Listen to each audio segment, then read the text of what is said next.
សួស្តីអ្នកទាំងអស់គ្នាខ្ញុំបាទចូលធូកាមីនៅថ្ងៃនេះយើងនឹងមកបន្តជាមួយនឹងសាច់រឿងស្នេហារបស់យើងជាភាគបន្តផ្ដើមនៅសាច់រឿងយើងមកហ្នឹងគេបានបង្ហាញអំពីអតីតកាលរបស់ជីជីហើយនិងអាម៉ាណេបន្តិចដែលវាគឺជាអតីតកាលមួយដែលសួរមកកាន់ពួកយើងថាហេតុអ្វីបានជាជីជីហើយនិងអាម៉ាណេពួកគេខ្លាចទៅជាមិត្តភក្តិនឹងគ្ន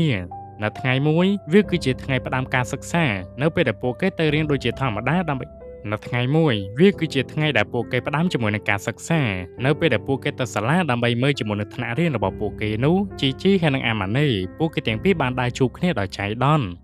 នៅពេលដែលពួកគេទាំងពីរបានជួបគ្នាជាលើកដំបូងពួកគេមានអារម្មណ៍ថាពួកគេហាក់ដូចជាមាននិស្ស័យនឹងគ្នាខ្លាំងណាស់ហើយវាពិតជាអញ្ចឹងពិតមែនពួកគេទាំងពីរគឺរៀននៅក្នុងថ្នាក់តែមួយចំណែកឯពេលនឹងវិញជីជីហើយនិងអាម៉ាណេពួកគេនឹងគឺជាសិស្សលេចធ្លោជាងគេនៅក្នុងសាលាតែម្ដងដោយសារតែពួកគេទាំងពីរនឹងគឺមានជាមួយនឹងសម្រស់ស្រស់ស្អាតដោយសារតែនេះវាគឺជាដើមឆ្នាំអញ្ចឹងហើយពួកគេទាំងអស់គ្នាគឺមិនសូវស្គាល់គ្នាទេដើម្បីឲ្យពួកគេមានជាមួយនឹងភាពជិតស្និទ្ធនឹងគ្នាលោកគ្រូគាត់ក៏សម្រេចចិត្តថាហៅឈ្មោះរបស់ពួកគេម្នាក់ម្ដងដើម្បីឲ្យពួកគេណែនាំនៃឈ្មោះរបស់ពួកគេប្រាប់ទៅកាន់សិស្សដទៃទៀតចំណែកឯអាម៉ាណេវិញនៅពេលដែលនាងបានណែនាំឈ្មោះប្រាប់ទៅកាន់ពួកគេមើលទៅកាន់នាងនឹងគឺពិតជាស្ងៀមស្ងាត់មែនទែននាងគឺមិនសូវនិយាយច្រើនទេចំណែកឯជីជីវិញទោះបីជានាងមានជាមួយនឹងសម្រស់ស្រស់ស្អាតក៏ដោយប៉ុន្តែនាងគឺជាមនុស្សម្នាក់ដែលរួសរាយរាក់ទាក់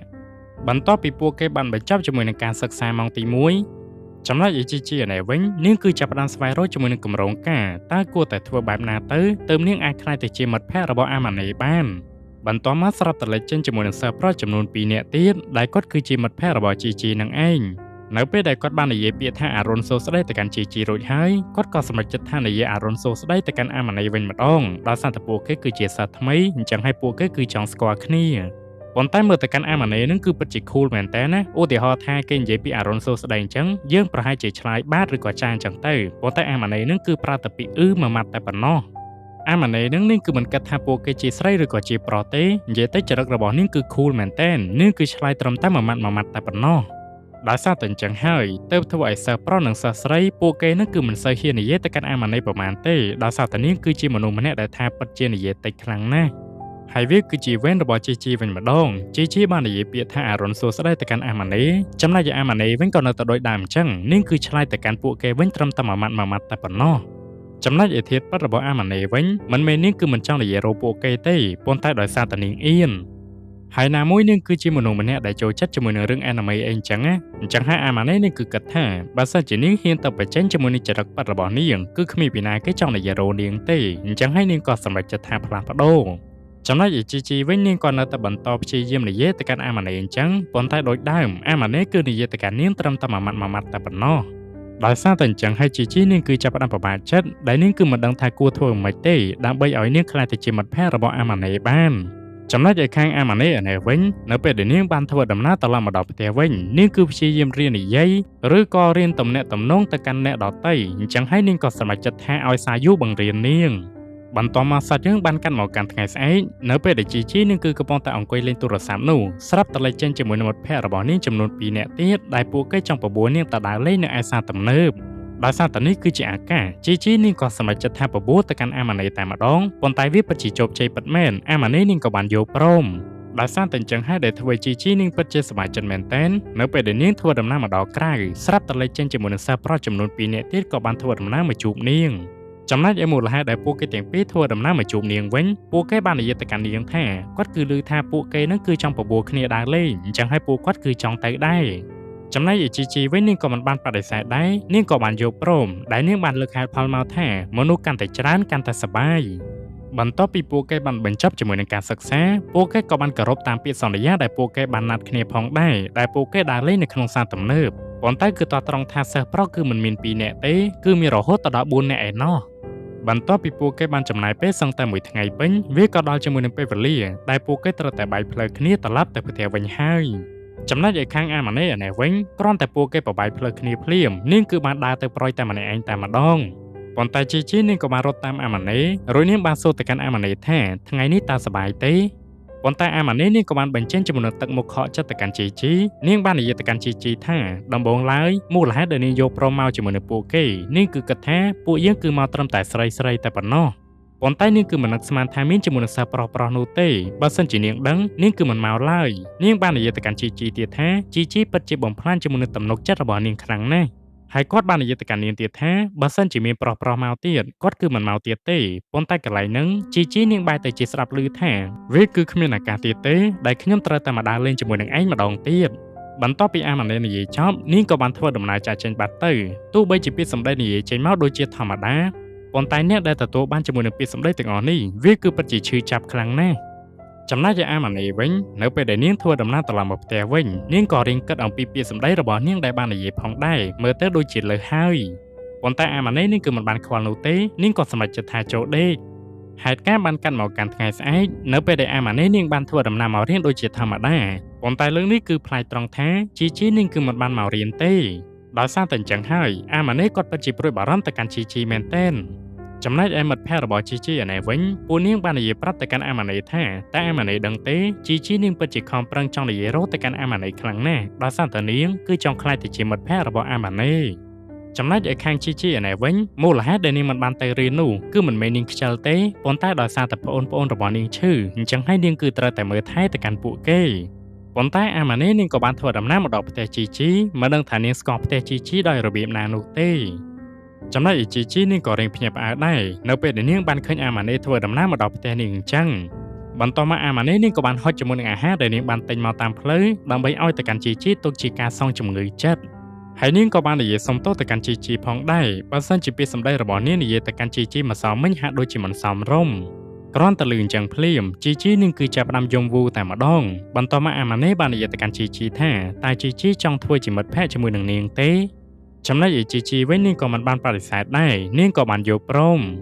ចំណែកឯសាច់រឿងបន្ទាប់ទៀតដូចជាមិនមានអីសំខាន់ទេបន្ទាប់ពីពួកគេបានខ្លាចទៅជាមិត្តភក្តិនឹងគ្នាពួកគេចាប់ផ្ដើមខ្លាចទៅជាមិត្តភក្តិល្អតែម្ដងដោយសារតែពួកគេបានប្រឡងជាមួយនឹងឆោម៉ែទី1អញ្ចឹងហើយលោកគ្រូក៏សម្រេចចិត្តថាឲ្យពួកគេផ្លាស់ប្ដូរតុហើយវាក៏ជាពេលវេលាដែលពួកគេបានស្គាល់ទៅកាន់តាគូយ៉ានឹងឯងប៉ុន្តែលើកនេះគឺពិសេសត្រង់ថានៅពេលដែលអាម៉ាណេបានឃើញទៅកាន់តាគូយ៉ាភ្លាមនាងគឺចាប់ផ្ដើមមាននិស្ស័យម្ដងទៀតហើយដោយសារតែនាងគឺបានសង្កេតឃើញថាតាគូយ៉ានឹងគឺចូលចិត្តអេនីមេដូចជានាងដែរអញ្ចឹងហើយនាងចាប់ផ្ដើមរកជាមួយនឹងវិធីតែម្ដងដែលនាងគឺចង់ខ្លាចទៅជាមិត្តភក្តិរបស់តាគូយ៉ាបើសិនជានាងអាចខ្លាចទៅជាមិត្តភក្តិរបស់តាគូយ៉ានាងគឺអាចនិយាយរឿងក្នុងចិត្តរបស់នាងប្រាប់ទៅកាន់តាគូយ៉ាបានហើយនេះហើយគឺជាសាច់រឿងឬក៏ជាអតីតកាលដែលយើងបានឃើញតាំងពីវគ្គ1នឹងឯងមិនយូរមិនឆាប់ថ្ងៃវិធីបុណ្យសាលាក៏បានធ្វើដំណើរមកដល់យើងគឺបានឃើញជាមួយនឹងតាគូយ៉ាដែលគាត់បាន cosplay ជាមួយនឹងតួអង្គ anime ដែលគាត់ស្រឡាញ់មកផងដែរនៅពេលដែលគាត់បានធ្វើដំណើរមកដល់ថ្នាក់រៀនរបស់គាត់នឹងគឺពិតជាភ្ញាក់ផ្អើលមែនទែនដោយសារតែមិត្តរួមថ្នាក់ប្រុសៗរបស់គាត់នឹងមើលទៅកាន់ការ cosplay របស់ពួកគេចេញមកនឹងគឺព្រៃភ្នំខ្លាំងមែនទែនមិនដឹងថាស្អីទៅស្អីទេប៉ុន្តែគឺមានតែសិស្សស្រីៗទេនៅពេលដែលពួកគេ cosplay មើលមកដូចជាចូលភ្នែកខ្លះប៉ុន្តែអ្វីដែលចម្លែកយើងគឺបានឃើញថាជីជីនាងគឺបាន cosplay ធ្វើជាអ្នកលក់កាហ្វេចំណែកឯអាម៉ាណេវិញនាងគឺមិនទាន់បាន cosplay ទេចំណែកឯមូលហេតុវិញដោយសារតែវិធីសាលានេះគឺមាន2វេនគឺវេនពេលព្រឹកហើយនិងវេនពេលថ្ងៃដោយសារតែតាគូយ៉ាហើយនិងជីជីពួកគេគឺជាវេនពេលព្រឹកចំណែកឯអាម៉ាណេនាងគឺជាវេនពេលថ្ងៃអញ្ចឹងហើយតលតែវេនរបស់អាម៉ាណេទៅនាងនឹងគឺ cosplay ចំណែកឯវេនពេលព្រឹកដែលពួកគេត្រូវតែបម្រើភ្ញៀវវិញដែលមើលទៅផែនការរបស់ពួកគេពិតជារលូនមែនទែនដោយសារតែសម្បូរភ្ញៀវចូ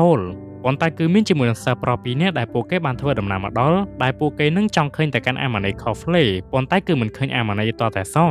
បន្ទាប់មកពួកគេបាននិយាយប្រាប់ទៅកាន់សិស្សទាំង2នាក់នឹងថាអាម៉ាណេនេះគឺជាវេនពេលថ្ងៃអញ្ចឹងហើយពេលព្រឹកនេះគឺមិនបានធ្វើការទេបន្ទាប់មកសាច់រឿងបាននិយាយប្រាប់មកកាន់ពួកយើងទៀតថានៅក្នុងវិធីបុណ្យមួយនេះវាគឺមិនមានជាមួយនឹងកម្មវិធីការ cosplay តែមួយមុខនោះទេប៉ុន្តែវាគឺមានជាមួយនឹងកម្មវិធីមួយទៀតដែលវាគឺជាកម្មវិធីច្រៀងឬក៏រាំអញ្ចឹងទៅប៉ុន្តែនៅពេលនោះស្រាប់តែលេចចេញជាមួយនឹងសិស្សប្រុសម្នាក់ដែលគាត់គឺបានហុចជាមួយនឹងសំបុត្រចំនួន2ឲ្យទៅកាន់តាគូយ៉ាដែលវាគឺជាសំបុត្រចោះឈ្មោះចូលទៅកាន់ការច្រៀងនឹងឯង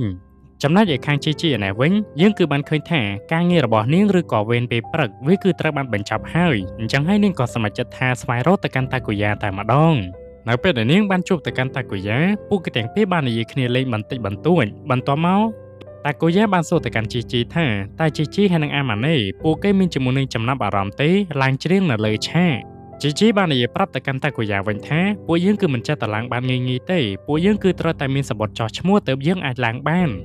បន្ទាប់មកតាគូយ៉ាគាត់ក៏បានហុចជាមួយនឹងសបុតចោះឈ្មោះដែលមិត្តភក្តិរបស់គាត់បានឲ្យអំបែងមិញហ្នឹងគាត់បាននិយាយទៅកាន់ពួកនាងថាគាត់គឺឲ្យទៅកាន់ពួកគេនៅពេលដែលបញ្ចប់ជាមួយនឹងវេនពេលព្រឹកវាគឺជាវេនពេលថ្ងៃវិញម្ដងហើយវាក៏ជាពេលវេលាដែលអាម៉ាណេនាងគឺត្រូវតែខុសហ្វ្លេជាមួយនឹងតួអង្គដែលនាងស្រឡាញ់ផងដែរចំណែកឯតួអង្គដែលអាម៉ាណេបានខុសហ្វ្លេវិញដែលវាគឺជាបិសាចជញ្ជក់ឈាមនៅក្នុងរឿងអេនីមេដែលពួកគេបានមើលកន្លងមកនឹងឯងដែលមើលទៅគឺពិតជាលួចខ្លាំងណាស់ចំណែកឯសម្រស់របស់នាងវិញមើលទៅក៏មិនចាញ់អំពីប្រសង្ហាដែរអញ្ចឹងហើយគឺមានជាមួយនឹងមនុស្សជាច្រើនដែលពួកគេសុំទៅកាន់អាម៉ាណេថតរូបចំណែកឯតាគូយ៉ាវិញគាត់ចាប់ផ្ដើមគិតជាមួយនឹងគំនិតមួយដែលគាត់បានគិតថាបើសិនជាគាត់បានថតរូបជាមួយនឹងអាម៉ាណេមើលទៅប្រហែលជាលយហើយវាគឺពិតជាចៃដន្យមែនទែនបន្ទាប់ពីតាគូយ៉ាគាត់គឺបានគិតចប់ស្រាប់តែអាម៉ាណេនាងក៏បានធ្វើដំណើរមកដល់ដែលនាងគឺចង់ថតរូបជាមួយនឹងតាគូយ៉ានឹងឯងចំណែកឯតាគូយ៉ាគាត់ក៏មិនបានបដិសេធដែរគាត់ក៏បានថតរូបជាមួយនឹងគ្នាបន្ទាប់ពីពួកគេបានធ្វើការជាមួយនឹងគ្នាអស់រយៈពេលជាយូរវាក៏ដល់ជាមួយនឹងពេលវេលាដែលពួកគេនឹងត្រូវតែសម្រាកដែរអញ្ចឹងហើយសិស្សដទៃពួកគេនឹងក៏បានតែរត់ទិញអីញ៉ាំអស់ទៅចំណែកឯខាងតាកូយ៉ាជីហើយនិងអាម៉ាណេឯនេះវិញដែលពួកគេទាំង3បានធ្វើដំណើរមកក្រោយសាលាចំណែកឯមូលហេតុដែលពួកគេធ្វើដំណើរមកដល់ទីនេះបើសារតែអាម៉ាណេហើយនិងជីពួកគេគឺមានជាមួយនឹងសម្លៀកបំពាក់មួយចំនួនដែលពួកគេនឹងគឺចង់ឲ្យតាកូយ៉ាស្លៀកចំណែកឯសម្លៀកបំពាក់ដែលពួកគេឲ្យតាកូយ៉ាស្លៀកវិញដែលវាគឺជាសម្លៀកបំពាក់មេតនឹងឯងដែលមើលទៅគឺពិតជារោករាក់ខ្លាំងណាស់បន្ទាប់ពីម៉ោងសារ៉ាត្រូវបានបញ្ចប់ពួកគេក៏នៅតែបន្តធ្វើដំណើរមកកាន់ថ្នាក់រៀនរបស់ពួកគេដើម្បីបន្តជាមួយនឹងការងាររបស់ពួកគេបន្តទៀតប៉ុន្តែពិតជាភ្ញាក់ផ្អើលខ្លាំងមែនទែនចំណែកឯសាយូវិញនាងក៏បានធ្វើដំណើរមកដល់ដែរចំណែកឯមូលហេតុដែលនាងធ្វើដំណើរមកដល់ទីនេះដោយសារតែនាងគឺចង់មើលទៅកាន់ពួកគេនឹងឯងនៅពេលដែលសិស្សដទៃដឹងថាសាយូគឺជាប្អូនស្រីរបស់អាម៉ាណេពួកគេចាប់ផ្ដើមចាប់នាងខុសហ្វ្លេដែរតែម្ដងចំណែកឯស្រីៗនៅក្នុងវីដេអូនឹងវិញក៏មិនខុសគ្នាអំពីស្រីៗដែលមើលវីដេអូខ្ញុំដែរពួកគេបាននិយាយថាមើលទៅកាន់បងប្អូនគេទាំងពីរនាក់ហ្នឹងគឺពិតជាដូចគ្នាមែនទែនចង់និយាយថាអាពាក្យហ្នឹងនិយាយឲ្យតែបានដែរណាតាមពិតទៅគេមិនមែនបងប្អូនគ្នាផងគេអ្នកចិត្តខាងសោះហើយពួកគេបានសួរទៅកាន់សាយូទៀតថានៅពេលដែលអាម៉ាណេនៅផ្ទះតើអាម៉ាណេនឹងចូលចិត្តធ្វើអីខ្លះសាយូបាននិយាយប្រាប់ទៅកាន់ពួកគេថានៅពេលដែលអាម៉ាណេនៅផ្ទះនាងគឺជាមនុស្សម្នាក់ដែលចាស់ទុំហើយនឹងអាសាធ្វើការផ្ទះដែលតាមពិតទៅដីទៅស៊ីសោះហ្នឹងណាមិនយូរមិនឆាប់វាក៏ដល់ជាមួយនឹងពេលវេលាដែលសាយូត្រូវតែត្រឡប់ទៅផ្ទះវិញនៅពេលដែលនាងធ្វើដំណើរតាមផ្លូវនាងបាននិយាយទៅកាន់អាម៉ាណេថាតើហេតុអ្វីបានជាអាម៉ាណេមិនសារភាពប្រាប់ទៅកាន់តាកូយ៉ាដែលថានាងគឺស្រឡាញ់គាត់ប៉ុន្តែក៏នៅតែដូចដើមអញ្ចឹងអាម៉ាណេបាននិយាយទៅកាន់សាយូវិញថាពួកគេត្រឹមតែជាមិត្តភក្តិនឹងគ្នាតែប៉ុណ្ណោះចំណែកឯសាយូវិញនាងក៏មិនដឹងធ្វើម៉េចដែរបើសិនជាអាម៉ាណេនៅតែបន្តអញ្ចឹងទៀតឲ្យនាងអញ្ចឹងទៀតទៅចំណែកឯខាងជីអានេះវិញនៅពេលដែលនាងគឺកំពុងតែដើរនោះនាងគឺបានឃើញជាមួយនឹង poster មួយដែលវាគឺបានបិទថានៅយប់នេះនឹងមានជាមួយនឹងវិធីបាញ់កញ្ជ្រួចមួយហើយគេគឺចង់តម្រូវឲ្យអ្នកចូលរួមពួកគេនឹងមានជាមួយនឹងសង្សារឬក៏ដៃគូរបស់ពួកគេដើម្បីចូលរួមជាមួយនឹងកម្មវិធីមួយនេះចំណែកឯខាងអាម៉ាណេនេះវិញនាងក៏បានឃើញជាមួយនឹង poster នឹងដែរអញ្ចឹងហើយជីហើយនិងអាម៉ាណេពួកគេទាំងពីរចាប់ផ្ដើមមានជាមួយនឹងគម្រោងមួយតែម្ដងដែលពួកគេគឺចង់បបួលតាកូយ៉ាទៅលេងជាមួយនឹងវិធីបុណ្យមួយហ្នឹង